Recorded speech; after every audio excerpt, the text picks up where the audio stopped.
गांव भर फतिंगा रहे वही में तूफान बहुत जोरे आयल हम कहीं सट गईनी तो बच गईनी फतिंगा आय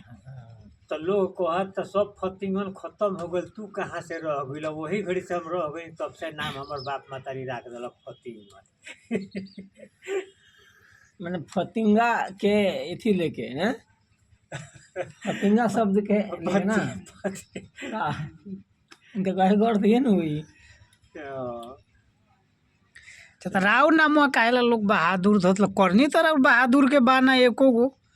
बहादुर ओकरे कहल जे पहाड़ उलट पलट देवे पहाड़ के ठेल देवे ढा दे बहादुरे नु करला हां तो रोर ना करनी तो ऐसन हमनी के देखे से आइले ना लौकल तो बताई अब बड़का पहाड़ के अब अभी रोग के कह दिया हनुमान जी के काहे हनुमान जी लोग लागल तो उनका में गुण रहे उ कहस उहे करस तो वही उनकर नाम रख देलक लोग हनुमान तो लेकिन बहादुर सिंह के तो आइले एको को बहादुर ना भल काम कोनो ऐसन लौकले नहीं के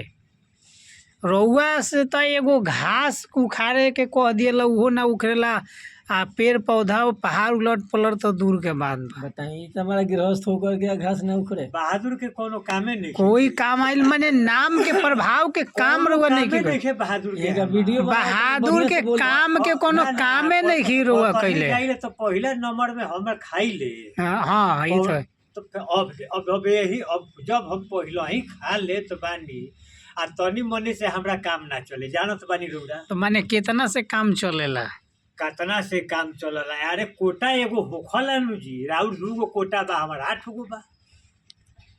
तो हमारा तो पहले एगो नाच रहे न तो नाचवा में जो करवा कहे कम खोराक वाला बात बतावे कि 2 बार 5 5 1 बार 10 आ 1 कट्टा दाल हो जाई उतने में बस उहे खोराक की रोग नहीं खेनो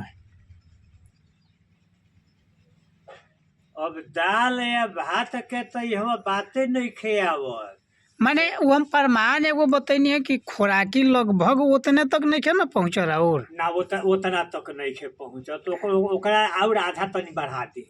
वहाँ तक नहीं खे पहुँचल आधा में माने आधा प्लस कर दी माइनस माइनस ना माइनस घट गइल नु ना माइनस माने थोड़ा ज्यादा प्लस प्लस प्लस में बढ़ जाए वाह जी वाह नाम जे बहादुर धैलक सबसे बड़का गलती काम कैलक